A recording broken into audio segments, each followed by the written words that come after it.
Just going to try and reconstruct the Spey fly that we took apart to see how they were tied, and I'm going to try and use the sort of bits and bobs that we learnt along the way.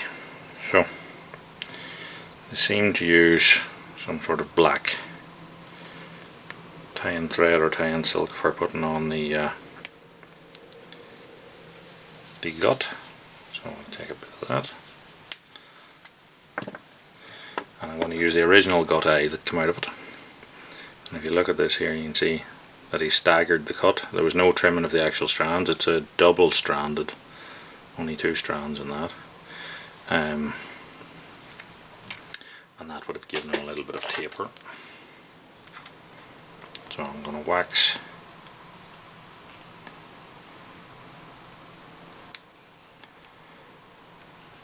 our black tie-in thread. Now the original seemed to have been used like a black wax.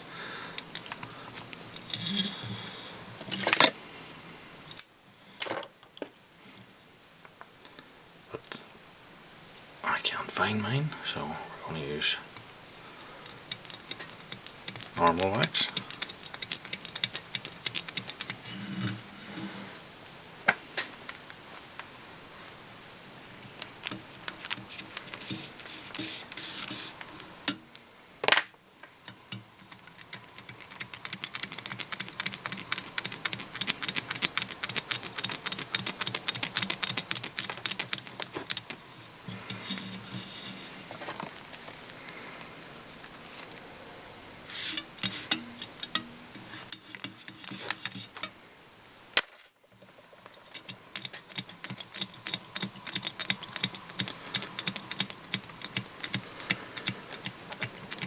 Now when we were taking it apart, what we discovered was it'd gone the whole way to the back of that, and then there was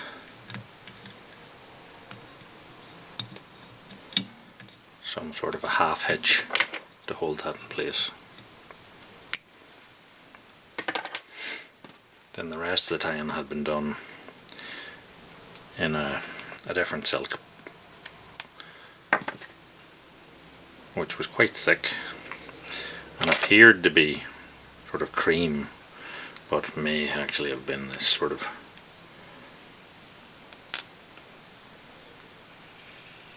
orangey coloured stuff that has just faded over the passage of time. So again, seem to have put on about 2 turns and then a half hitch, and then we had 2 silver ovals, or fine silver tinsels anyway,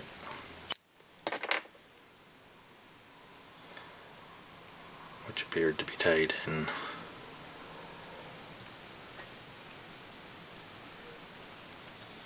on the far side. Nothing had been tied underneath, and it also appeared that each tie-in of the material had a half hitch on it. Then on my side was a flat silver tinsel, again quite short butt pieces to them. They seem to have been tied up to roughly the back of the gut.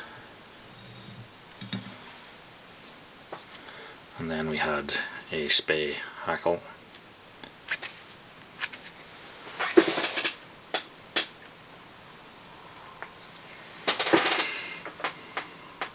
So this is going to be doubled in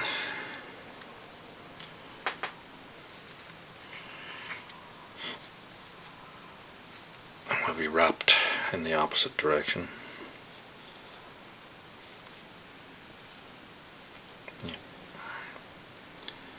Start the doubling of it.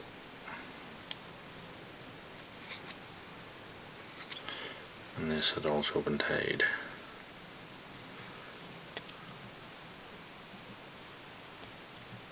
on the top.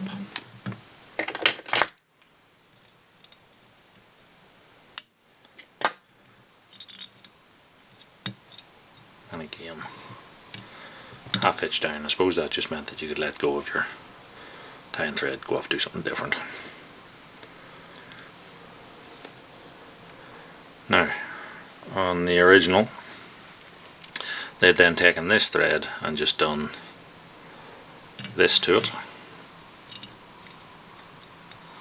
to get it to the front. And I'm going to try and use the original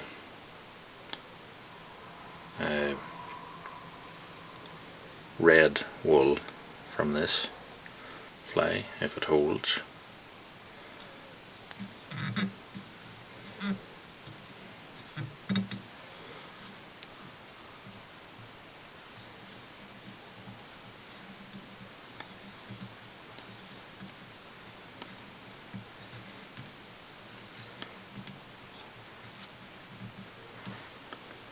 And they just, as I said, there was no tying in of that at all. And that's just coming round to the last bit of it, because this was found up the inside of it. So we'll attach a little pair of tweezers to that, or hackle pliers, just to hold that in place. The rest of the body was then done in a black crewel or black wool, which to me appeared to be about 3-stranded. So I'll take one strand out of that wool.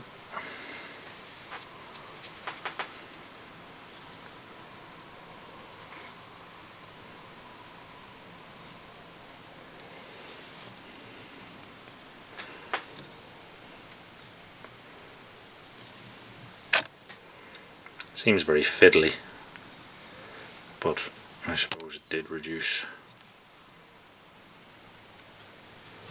bulk from tying in.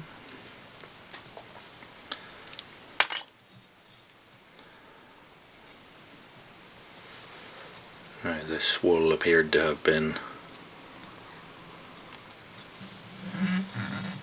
unravelled, if you understand, so that the 3 strands were laying parallel to each other as it went up the body.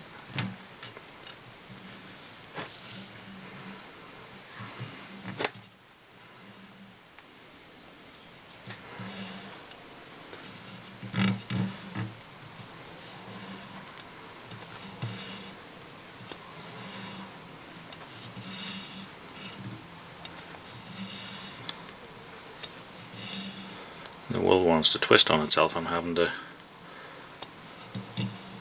untwist it with every turn to keep those 3 strands side by side, stop them crossing and getting thicker.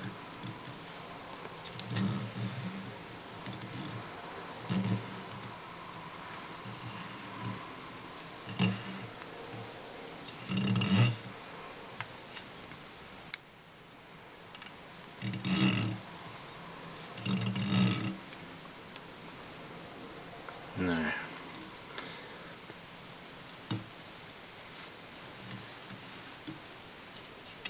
1, 2, and again half hitched. Hopefully that'll stay in place.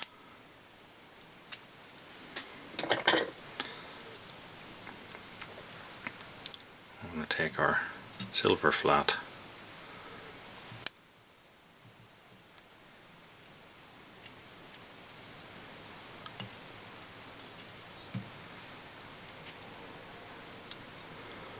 and rib that.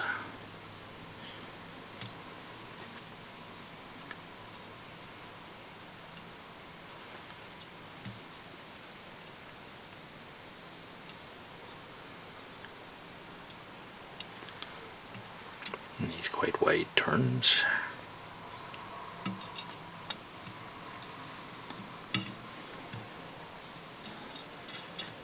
A couple of turns over another half hitch.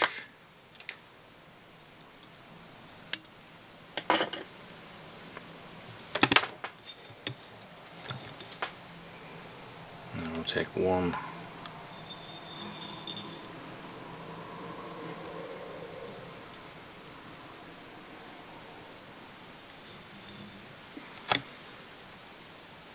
of our silvers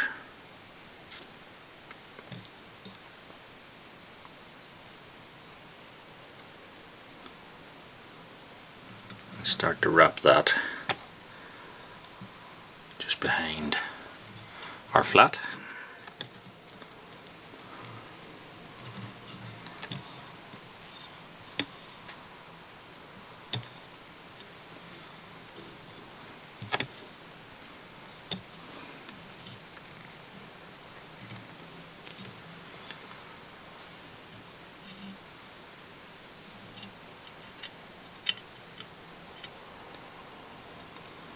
Again, a half edge to hold it in place.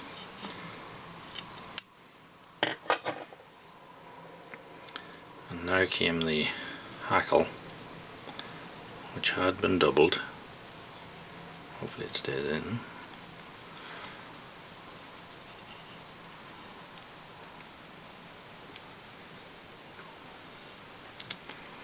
I always like to do a sort of a full turn at the back with that.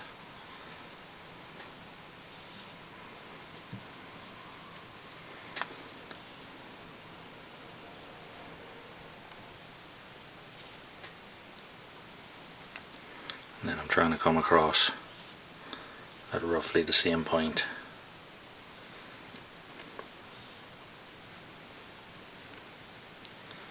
on each tinsel turn as my markers for my hackle turns if I can.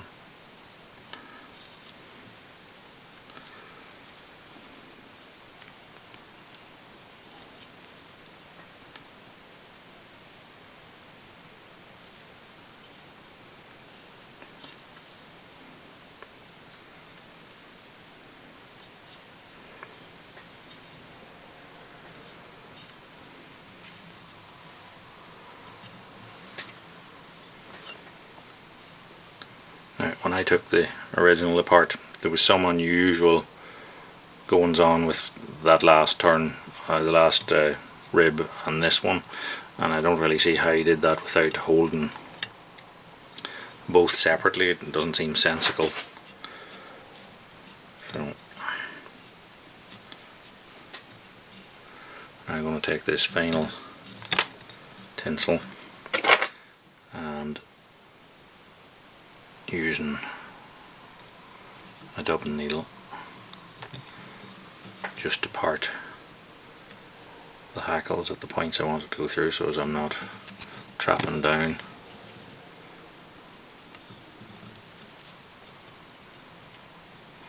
fibres.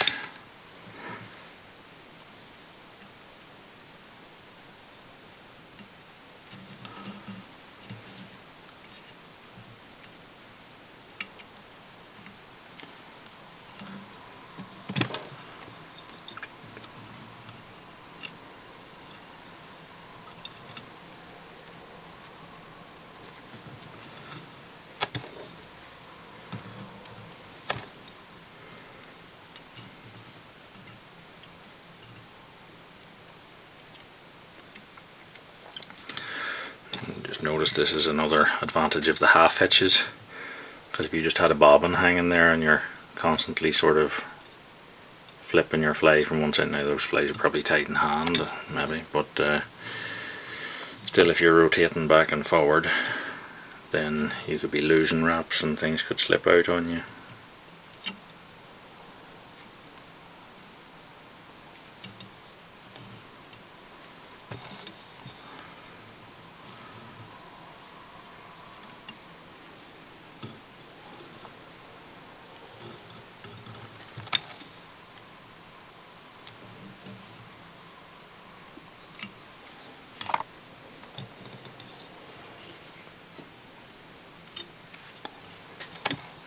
Okay.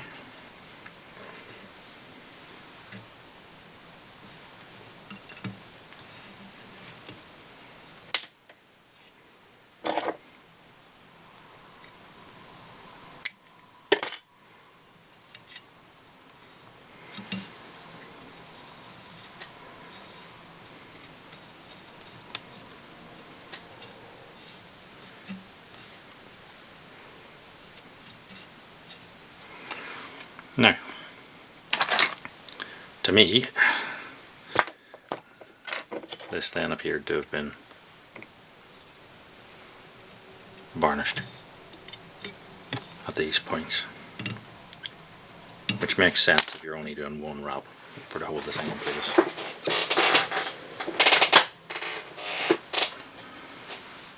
Now, next we had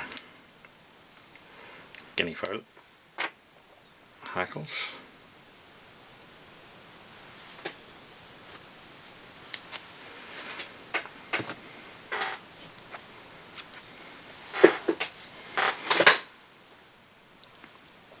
And what appeared to be two hackles, one round clockwise and one round anti-clockwise.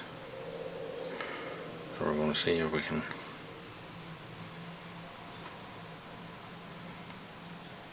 do that. And there's only a couple of turns each way.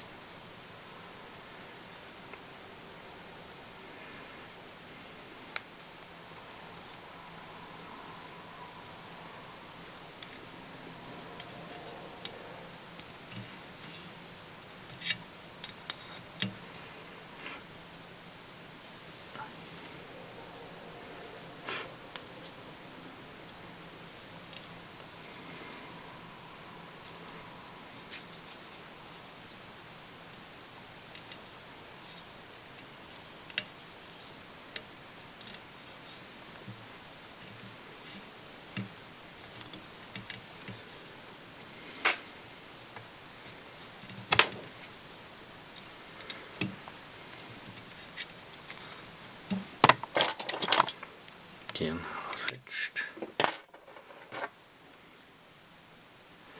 and varnished.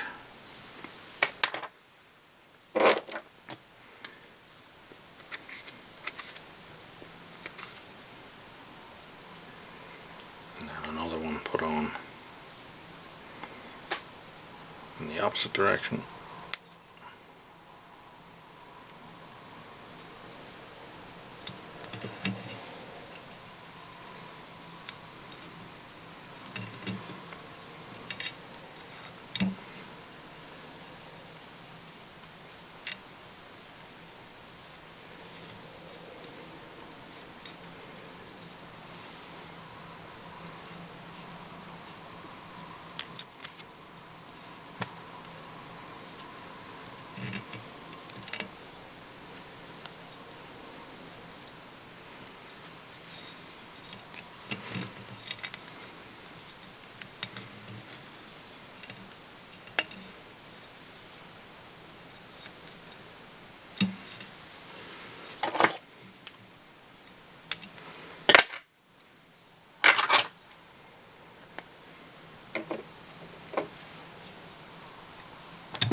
To me, a lot of the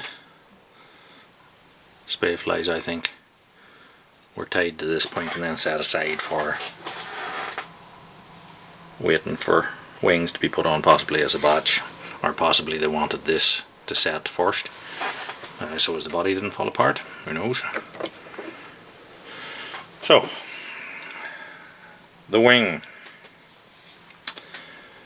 Now, from taking the other one apart and from marrying bits of a fresh feather to them, it appeared to me that they used one feather as the wing, and what appears to have been was to have stripped that off, and that being one bunch, and then this portion towards the bottom, which is more, this portion usually of a mallard is usually a little bit grayer but has a bit more curve in it, is usually a bit easier to control, and that I think went on top.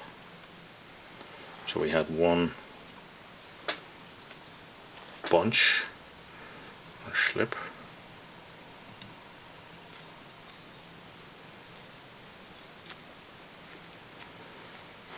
Now,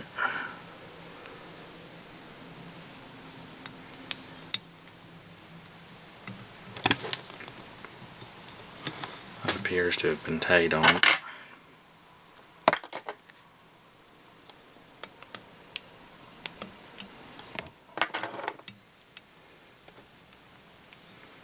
as such. Then this wing was split into two portions.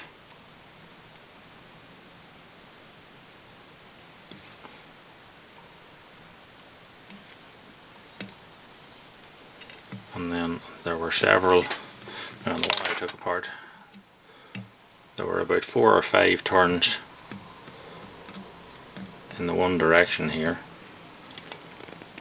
between that, and then 4 or 5 going the other way for the opposite wing.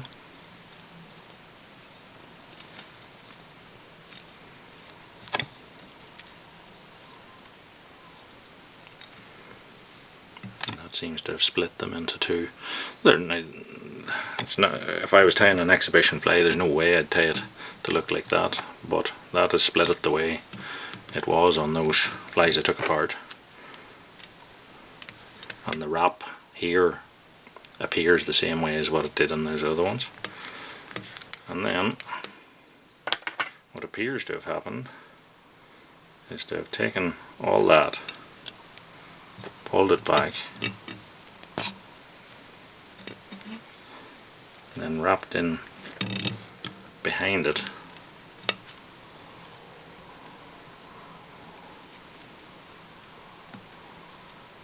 which is very fiddly.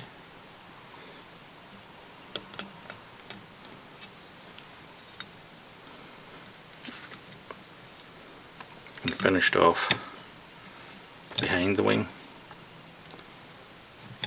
And that is where we've been getting this gap that we see on a lot of vintage Spey flies in behind.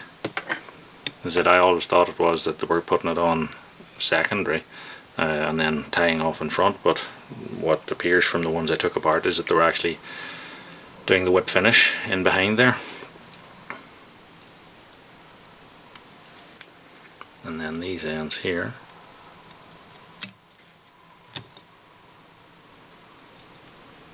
cut off. Now, whether they were using scissors for that or whether they were using a knife, who knows. I suspect they used a sort of a sharp knife.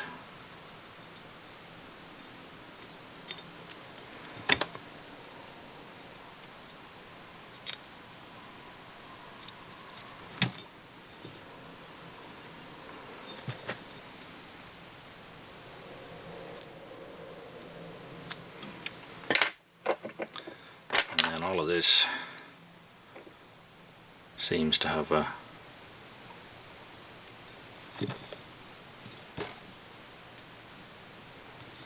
sort of a clear varnish of some description soaked into it. Right?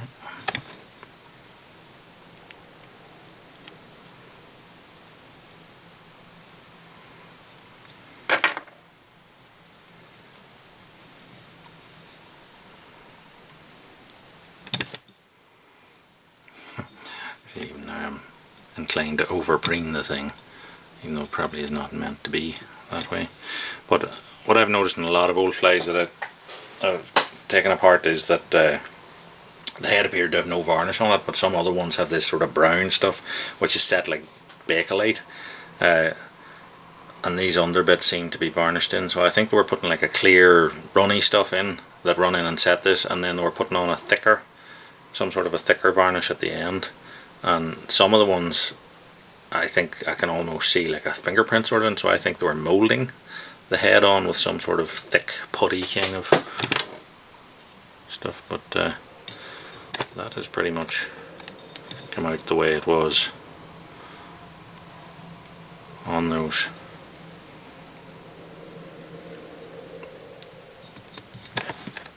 Old ones. So hopefully that will be of some help to people interested in the sort of history of Spey flies and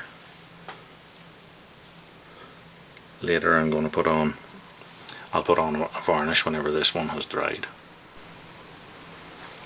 Right, so the varnish that we set into the wing tie-in has now dried, so I'm going to use this sort of thickish varnish that I've made up here. I've tried to get it into sort of an old browny kind of colour.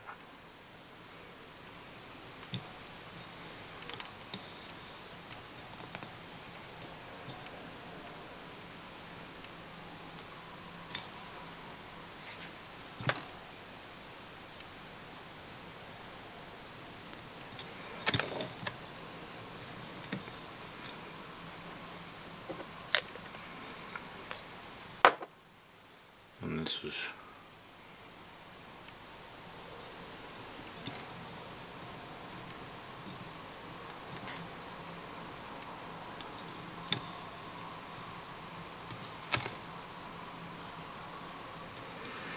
it said to me the old style varnish that I've seen that we're putting on and then practically moulding into shape.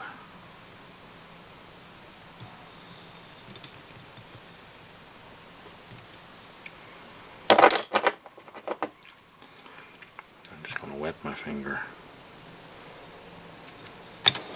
and then just change the shape of that slightly. To me,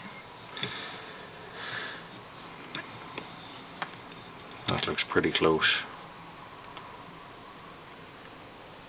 to the old style stuff that I've seen, so hopefully that's been of some use reconstructing a vintage Spey fly.